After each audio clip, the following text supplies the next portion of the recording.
Colin and Tyson going back and forth.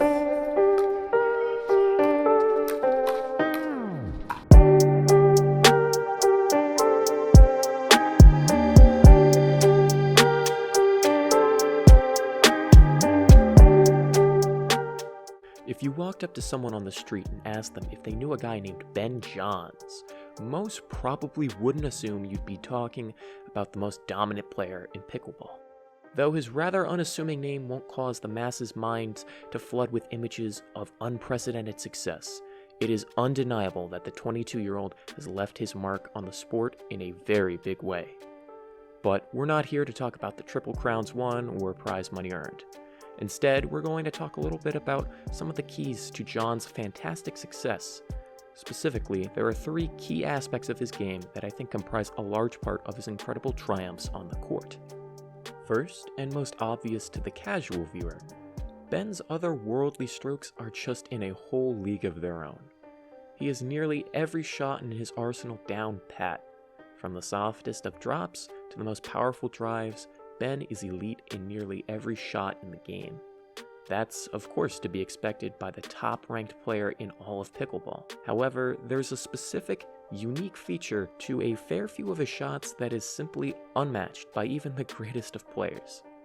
When you watch Ben play, one of his greatest assets regularly makes an appearance: his subtle misdirection.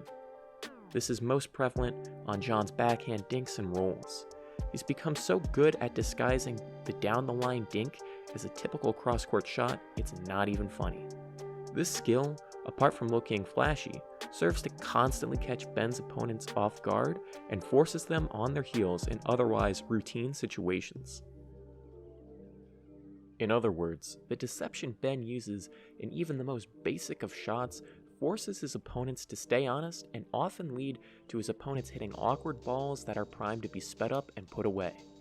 In this way, Ben changes the way the game is played. Most higher level matches are played with safe, unattackable shots while waiting for a small mistake to be sped up so that the point can be won. Ben, on the other hand, can maintain the principle of unattackable dinks while also making them offensive in nature. Not only does he use the dink as a direct weapon rather than just an unattackable shot, but it also frequently forces Ben's opponents out of rhythm in the dinking game at the net as his sudden changes in direction break up the monotony of most points. Well, at least there's a simple enough counter to Ben's disgustingly good strokes, right? Just don't hit it to him and ice him out of the match. Pretty easy to do, no? Well, first off, good luck with that in a singles match. There's hardly a shot Ben can't get to out there. He can easily fill the court in singles with his frame, elite court awareness, and next level footwork.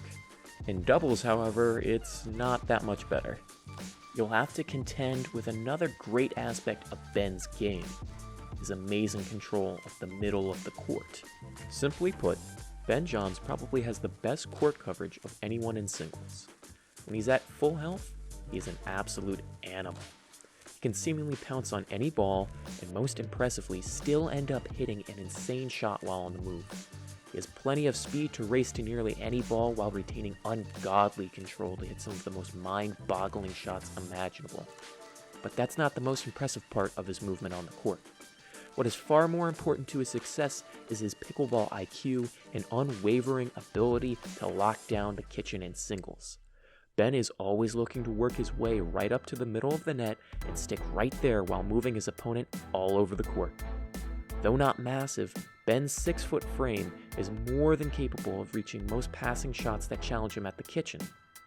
What does all of this mean for Ben's opponents? Well, if Ben is on his game, you better pray you can knock a point off of him in transition, try and force a rare mistake, or see if you can overwhelm him with quick, awkward shots at the net, though we'll cover those more in a minute. And that's just for singles. In doubles, Ben is just as elite. He has remarkable control of the court at the net and can easily take hold of a match. With speedy footwork, a good understanding of his partner's position, and Ben's own ability to spring on balls, he easily is the best player in the world at covering the middle of the court in doubles. Now, you can try and beat him down the line when he takes up that middle space, but that can be a quite tough shot to effectively convert consistently.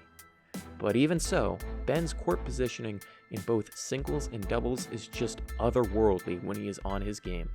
He just has a great feel for the game baked into him, alongside his natural ability, of course. Ben's reaction time while in vicious firefights at the net are some of the best in the business.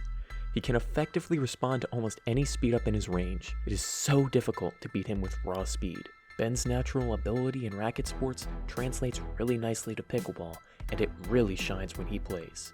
There are certain advantages that some truly talented individuals have over their competition.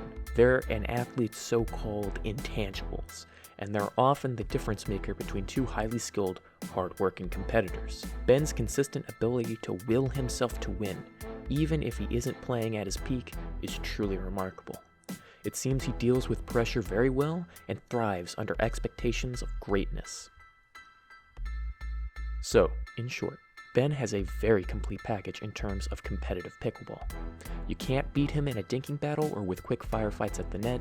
His court positioning is unmatched, and his natural talent in racket sports help carry him over his opponents. Ben truly is pickleball's king. He has 170 straight match wins to back up that claim. Even in spite of this, we've seen a recent slip in form for pickleball's number one. Turns out, Ben Johns is mortal after all, and the competition is quickly catching up. It'll be really interesting to see where Ben's career goes in the upcoming year. But no matter what happens, Ben certainly has left his mark on this young sport and will definitely go down as the most dominant player of this era of pickleball. Thanks for watching.